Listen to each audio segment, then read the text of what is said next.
What's going on, everybody? Welcome to the Monster Bass channel. My name is Fish and Grubs, and today we're going to be talking about the underspin. Where we're going to throw it, how we're going to throw it, and why we're going to throw it. Let's get into it. If you're new to the Monster Bass channel, please do me a favor, hit the like button, hit the subscribe button, hit the bell as well so you're notified. We're uploading at least twice a week right now. And it's from all different anglers from all over the country that are going to be telling you how to use these baits. We're going to be showing you what's in the boxes. Rick's doing a ton of cool stuff. So make sure before we get into this video, you like, comment, subscribe, and you're more than welcome. In fact, I encourage you to do the same on my channel as well. I would really appreciate it. It will be linked down below. All right, ladies and gentlemen, this month in the Monster Bass box, we got some really dope underspins. I love underspins in the fall. I love spinnerbaits in the fall and chatterbaits in the fall. Reason being, it gets really windy out there, and these things draw in a ton of attention when the bass are feeding heavily on bait fish. So the cool thing about these underspins, got two of them here. You can match the hatch with these. You know what I'm saying? Shad kind of pattern here, or maybe golden shiner there, depending on where you are in the country. You can really match the hatch. This thing's got a gold blade on it. This one's got a silver blade on it. What I like to do with these is pair them with some sort of Kitech or any sort of paddle tail swim bait. I'm going to show you how to rig that right now. I got this little guy here. I'm going to throw it on Kitech. And I like these ones. These are electric blue and chartreuse. I got them to match with this little jig head here, which has some really nice chartreuse kind of hidden in there, and blue. You want to make sure you know exactly where this baby's going to line up. Some people, like if you do get a bigger version of these Kitechs, you can actually bite the heads off of them. With this size Kitech and this long hook here, we're not going to do that because this is going to pop out right where we want it. This is going to pop out right about there on the Kitech. And you can like kind of measure that before you go putting the hook through. Okay, and you want to make sure that when it ends, the paddle tail's down like so.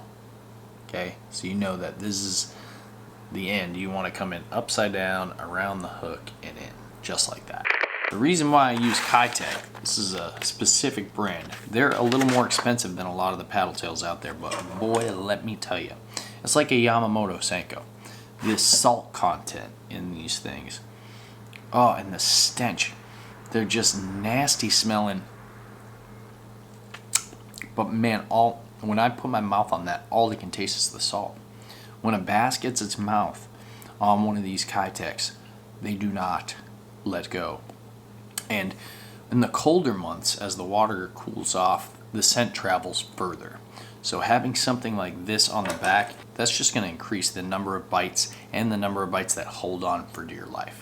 But when you're throwing something like this, I'm going to throw this pretty much anywhere at any time that I would throw a spinnerbait. So when the wind's kicking up, you got some high sun, this is the way to go. Alright? And what we're going to do is we're going to show you how to rig this real quick. We found out where we want this here. It's going to be coming out right at the end there, right about there. Then we're going to face it this way, just like so, because we want this to come up and be that way on the hook. We're going to come right through the center here. Feed it all the way down to that spot on the back where we saw, and then pop this thing out right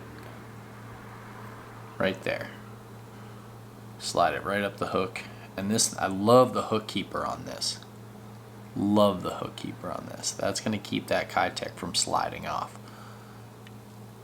Boom, just like that. And that, folks, that is the juice. Now, I've been putting these things to the test the past few days. I haven't had Kitechs. I had some Strike King paddle tail swim baits. And let me tell you something. It looks super juicy in the water, but the past couple days of bass fishing for me has been just drastically slow. I've been doing a lot of saltwater fishing, and going from the fresh to the salt right now, it's been really tough. The cold front has come and gone, and it's just really messing with the bass. They're really not. I literally threw my entire tackle box today, and it wasn't just me. My buddy Joey and Becca, all of us like unleashed all of our baits on these fish, and they really didn't want much of anything.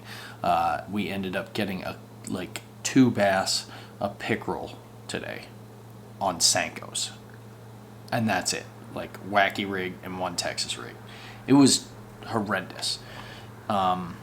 So I will be putting this thing to the test quite a bit more, because as the fall transition actually starts to occur, and you know, things kind of get steady and aren't just so fluctuating hot cold hot cold hot cold, these bass are going to start feeding heavily on bait fish.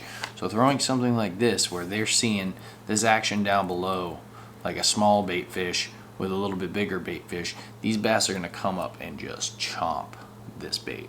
This thing's going to get absolutely destroyed. And watching it in the water, I'm super impressed. It gives off a ton of flash with this blade, and you can fish this in all areas of the water column. You can throw it out and you can burn it back, and it's going to stay right towards the top of the water. Or you can throw it out, count it down, and then drag it in. I'm throwing this on fluorocarbon line. The rod, pretty much anything you would throw a spinnerbait with. You know, you could even throw it on a spinning rod or a bait caster. It's really not gonna matter as long as you're getting the action with this thing. On some of those rods that have some give, when you set the hook with this thing, you want that rod to bend and load up on the fish, because if you got too stiff of a rod, you might just rip this thing right out of his mouth. With a bait like this, when it loads up, I'm just gonna kind of like lean right into it, because when they get this thing, they've already gotten pierced. Like when you feel it load up, they've already gotten pierced by that hook. That hook is super sticky, and so you just let that rod load up and just set the hook leaning into it. You don't have to freaking set it like you're jig fishing. You're just gonna lean into that bad boy, keep the pressure on the fish, and get it in the boat. But I really, really dig this underspin that they sent me in this month's Monster Bass box. And you don't know what color you're gonna get, which to me is dope. Personally, up north here around me, the golden shiner pattern is gonna be the way to go. But this thing mimics a ton of different bait fish. When I put something like this, like you can change your Kitech paddle and you can mimic almost anything you got around you. You don't even have to worry about the head of this thing. This like can be bluegill and perch right here. Little baby perch. See you later. Bass are gonna chomp this thing. So guys, that's pretty much it with the underspin. If you're used to throwing a spinnerbait or a chatterbait, I want you to give this thing a try. And you can find it in this month's Monster Bass box, the September box. Go ahead and get yours today. We definitely still have a few kicking around, and you'll be getting one of these underspins. They catch fish. They're known to catch fish, and a lot of the times people aren't throwing them. They're throwing either spinnerbaits or chatterbaits. So a lot of the bass out there have not seen an underspin. Throw something different. That's what the Monster Bass box is all about. It's trying to get you to think outside of the box. Guys, if you like what you saw today, do me a favor, hit the like button, subscribe, hit the bell. Like I said before, there's going to be anglers from all over the country telling you about the baits that are in the boxes, showing you how to work them, what to do. And we love you guys. Thank you all for the support. If you could also do me a favor, head on over to my channel, link down below, and do the same. Drop me a comment. Let me know you came over from the Monster Bass channel. I'd really appreciate it. All right, guys. I'm out of here. See you later.